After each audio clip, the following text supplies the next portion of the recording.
We had this crazy idea, not sure if it would work, and we just kind of shot our shot on a really big scale, and it was successful. And since then, we've now sold just over 1 million cans, all directly from our website. I think we've really gained a lot of traction and mindshare in the crypto space, also in the traditional drink space. We've always been a fun, meme-based community. I mean, Rekt Guy, which was the original NFT project that underpins this entire ecosystem, was launched. I think we found a smart way to reward people without being diluted, but just this culture around like we're creating something within crypto to try and challenge or even threaten the traditional industry.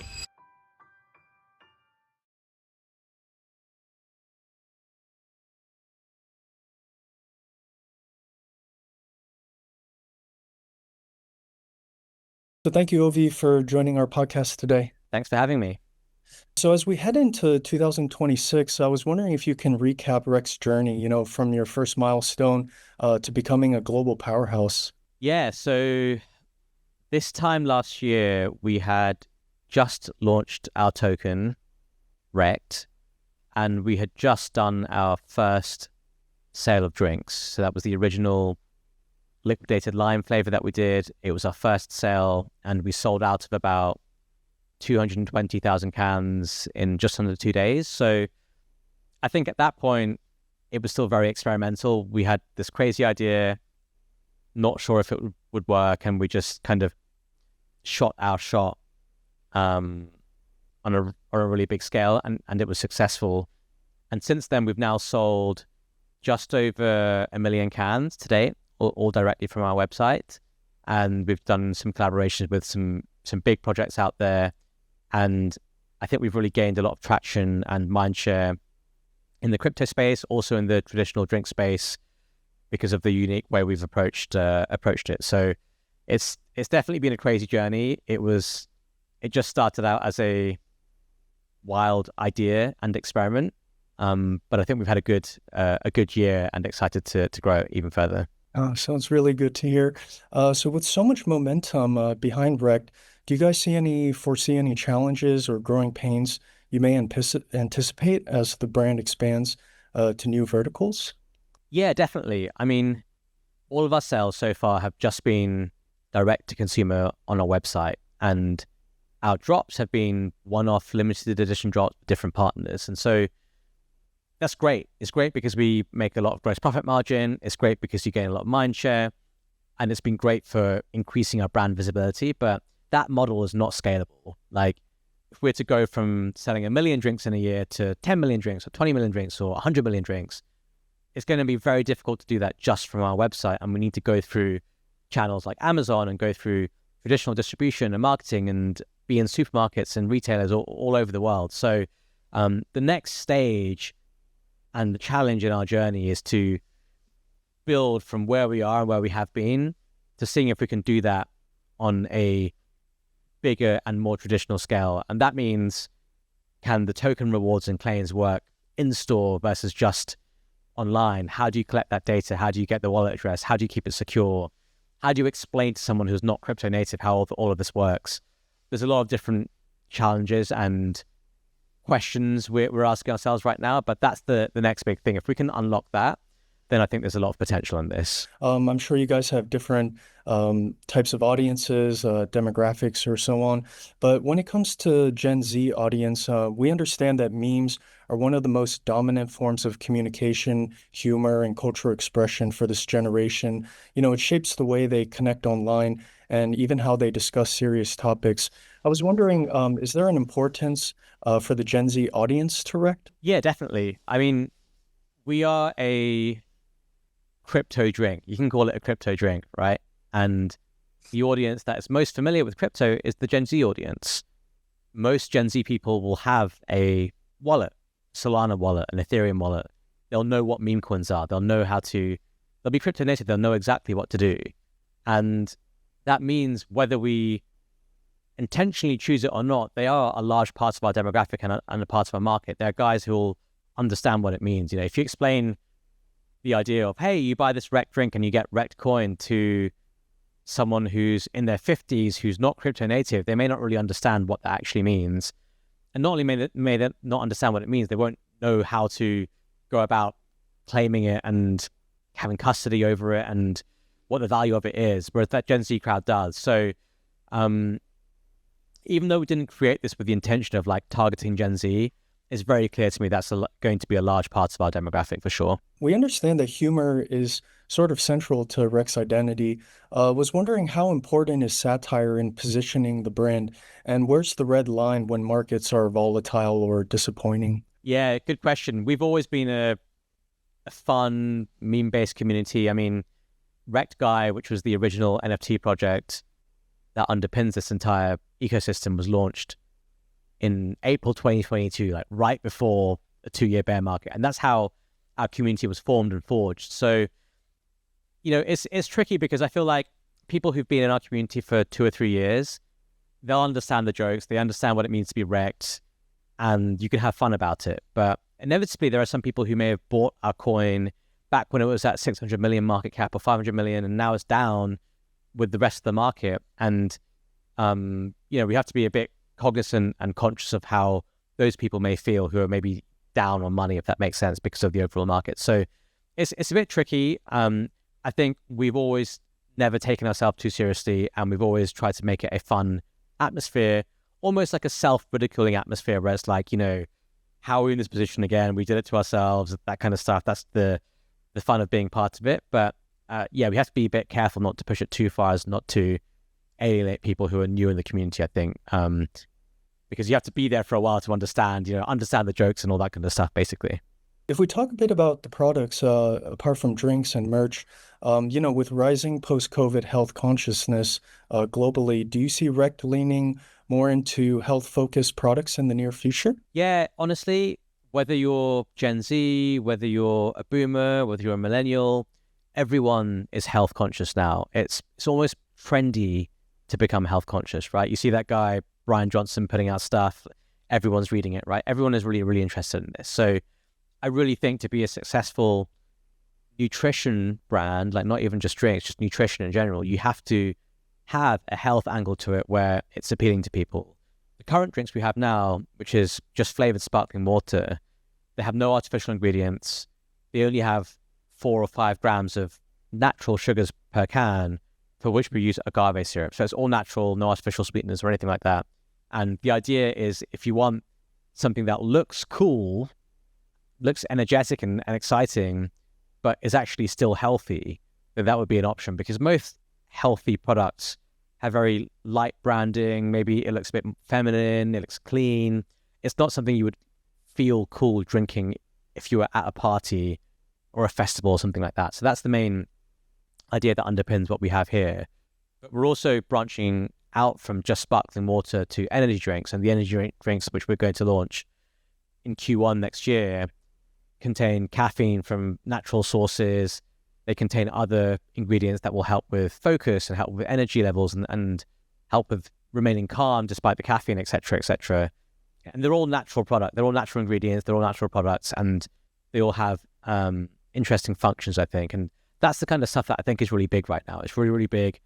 It's stuff that I personally have been interested in the last, whatever it is, 1 or 2 years, and I think lots of people are. So I think it's a very exciting growth market for us to tackle. And just wondering, for the flavors, is it kind of you guys pick your guys' favorites, or is it voted upon, or is there any kind of exploration into the kind of flavors you guys put out? There's nothing that's voted on, and we do it all internally. So we generally have a rough idea of the different flavors we want to have, and then we go to the lab, test them out, and say, oh, we want to make an apple one.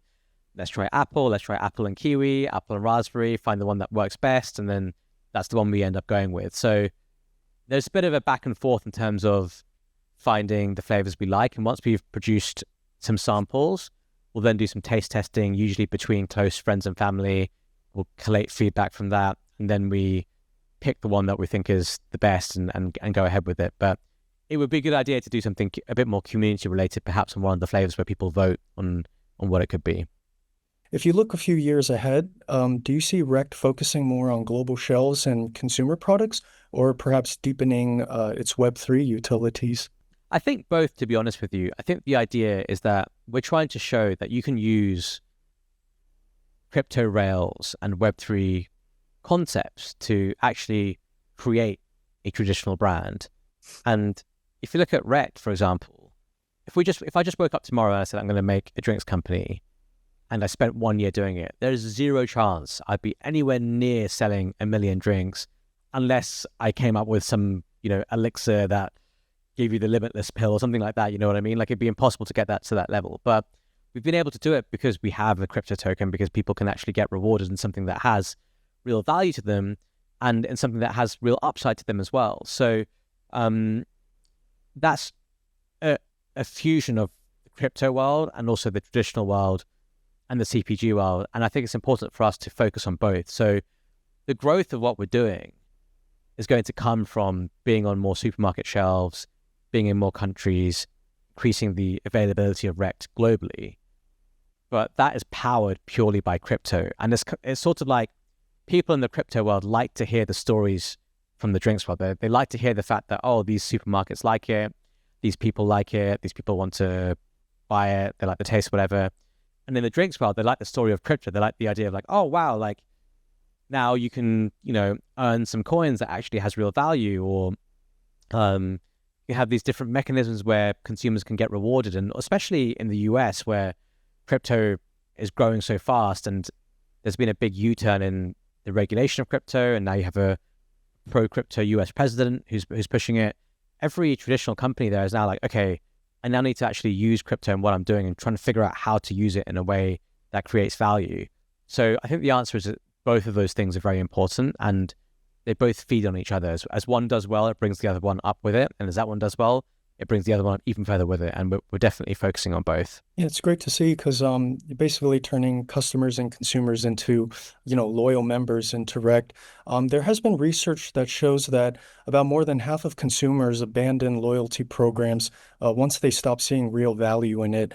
Traditional firms, often struggle to make reward mechanisms resonate. In your view, why does this model tend to fail outside of Web3? And is true ownership the key to fostering lasting loyalty? Yes, look, I'll tell you why it fails outside of Web3. Loyalty points, right? The supply of loyalty points is infinite. There are infinite loyalty points. And who has control over that? The company. They can do whatever they want. They can print loads, they can print less. The second thing is loyalty points are not interoperable. You can very rarely convert loyalty points into real money. If you think about airline miles, right? If you get a certain number of miles, then eventually you can buy another flight, but you have to buy it with that same airline. You can't get real money for it. And often the rewards that you get are not that good. It's like, oh, hey, you get a free flight, but you have to fly at 3 a.m. on Sunday and get this shitty flight, right? It's not the right thing. So these are the, I think, drawbacks of loyalty programs as they exist. And I think they're drawbacks that are fixed and solved by crypto, because number one, you can have a token with fixed supply, so at least it's not inflationary. Number two, you as a consumer or as part of the community can actually own the points, and you can actually convert them for real money, whether you want to sell it for Bitcoin, USDC, US dollars, Korean won, whatever it is, right? You can get it into real money and it actually has real value. And the third thing is that loyalty points, they don't tend to appreciate in price, right? They don't go up, they don't really go, maybe they go down, I don't really know. But if the company does really well, you don't really benefit from the points that you own. Whereas with a brand coin, if the underlying brand does really well, people express their sentiment from buying more of the coin, right? And then the price of it appreciates. And it's not something that is like necessarily has to be related to mechanics of, it's not like you're paying people revenue, so it's not like you're giving people the IP. It's just people, how it is with memes, right? And this is what Gen Z understands. People think, oh, I really like that brand. I want to own more of this coin because that's my way of expressing my sentiment in it. And that goes up, and that actually rewards you as a long-term holder of it as well. So I call this loyalty 3, like Web3 loyalty. It's a much, much, much, much, much more powerful way to reward your supporters, I think. And it also unlocks and creates a lot of value for the company itself. And that, I think, is one of the most powerful concepts of crypto that's been used for on-chain activity. It's like, hey, here's my L2, bridge some capital over, do a bunch of trades, and then based on your activity levels, I'll give you a token airdrop. And for me, it's good because I gain different user metrics. My TVL is higher, my trade volume is higher, my user count is higher. And for you, it's good because you get paid in a token airdrop. And we've done really the same thing here, but instead of applying it to an on-chain product or business, it's actually being applied to a traditional off-chain company, but it's that same reward mechanism that I think is very powerful. In a landscape full of emerging scams and volatility, it seems that trust and confidence become very critical. And for the instance in centralized exchanges, they prioritize speed and accessibility, but often face trust issues. And when it comes to decentralized exchanges, they excel in permissionless access, but they may struggle with engagement. And since Rekt has, built user trust from the ground up and basically set the benchmark for user and community interaction, what can exchanges learn from Rekt when it comes to user trust and building user engagement? Yeah, I think you have to really show that you're there to reward your users and not just extract. And look, as a company, you have to make money. It can't just be, hey, I'm rewarding everyone, another company makes no money, and then it kind of disappears in 1 year, right? It has to be both. But I think people understand and are aware of that. And you have to make your most loyal users and earliest users feel like they are valued and feel rewarded. And that's the most important thing. And I think for us, we've done that since the beginning. Like the original Rekt Guy NFT project was a free mint. We didn't charge anything for it. We then gifted equity in the company Rekt Brands Inc. to our community. Rekt Coin was a free airdrop for people. The first drop of Rekt drinks, people made something like 10 to 20 times their money on it. So throughout the entire history of Rekt, people have been rewarded for just participating, not even necessarily spending money, but just participating. And that just fosters amazing user loyalty. And that, I think, is one of the most important things. And I think the second thing is you have to be transparent, because things will go wrong sometimes. And crypto markets are very volatile. Stuff will go up a lot, they'll go down a lot. And you just have to be very vocal and very transparent and on the front lines about what you're doing. And I think one of the mistakes, not just exchanges, but many crypto projects make is when it's a bear market or when prices are down, people go very quiet, founders hide, they don't really say anything, no one knows what's going on. And actually, that's the time you need to be most vocal and most transparent and loudest about what you're doing, right? It's actually an opportunity to show people that you can navigate bad price action or navigate a bear market with confidence. And then when things bounce back in return, people will think, oh, well, it was a bad bear market, but during that time, those guys were so loud and so vocal and they shipped so many things and they built quite a lot. That means they're going to do amazing in this bull market. And that's how you actually gain a lot of credit for what you're doing and a lot of trust and respect. And so I think it's important to just always stay transparent and vocal about what you're doing, regardless of what the overall market is doing. Several of our past guests have defined innovation through technological breakthroughs. But for Rekt, however, it seems innovation shines more in the realm of creativity and idea generation. How do you personally define innovation at Rekt, and why does that distinction matter for the brand? Yeah, look, there's lots of ways to look at innovation. Some of it can be, oh, here's this tech that I developed, or here's, how quick TPS I can get on this L1 or whatever it is. And then the other angle is like the culture that you create, the narratives that you create, the ideas that you create around what you're doing. And I think we've been innovative in creating the idea of brand coins, the whole narrative on it, creating a subcategory within the meme coin sector of it. We've been innovative in terms of how consumers can get rewarded in a way that's not dilutive to them. In the past, you've had NFT projects, more NFT mints, it dilutes the existing thing, and then, eventually it becomes dilutive. So I think we found a smart way to reward people without being dilutive, but just this culture around like, we're creating something within crypto to try and challenge or even threaten the traditional industry. I think that gets a lot of people on your side. And within crypto, this is culture of like us versus them sometimes, which I think is a good thing because it's a competitive competitive culture. And I think we've created something which allows people who, you may not have to own Rekt coin, you may not have to buy drinks, but at least you'll realize that this is a good use case of crypto that I think can really challenge and disrupt the traditional industry. Raising $1.5 million from angels while staying profitable from day one with a small team is quite rare in Web3.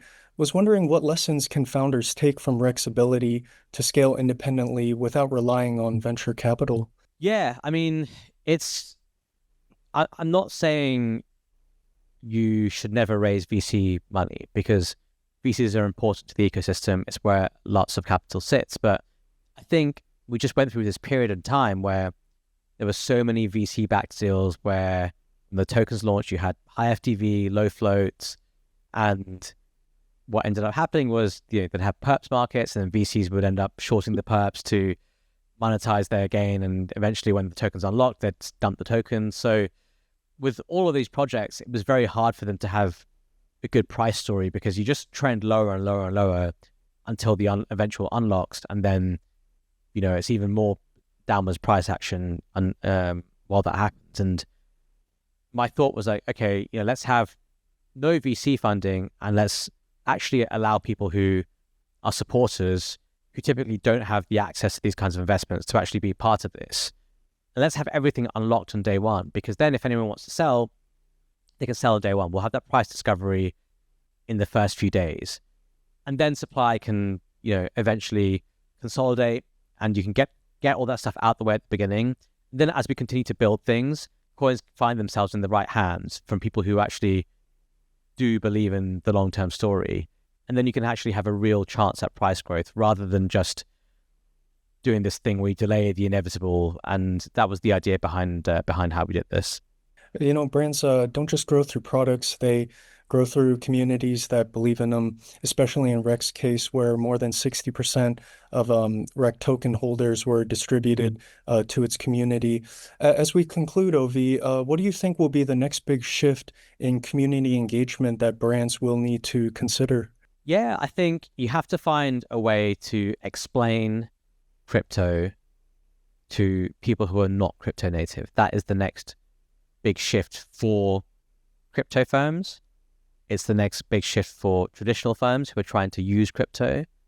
And for us, it's the next big shift in terms of how we can actually scale this, convert this from, just a $100 million token to $1 billion token, from a $20 million company to $1 billion company, right? You need to get as many people as possible using this. And I think the answer to that is the rails, the crypto rails. They need to be simple. People need to be able to claim things without having to write down a seed phrase on a piece of paper. They need to be able to do things within one click, two taps, whatever it is. And they need to just understand what it means. And so it needs to be explained in a way that's understandable and simple. And I think we've done that. I think with this idea of how we've pitched brand coins, it's explained in a way where the normal person will understand it. So just bridging that gap, I think, is going to be the next big stage. Thank you so much for your time, and nice talking to you, Ovie. Yeah, thanks a lot for having me.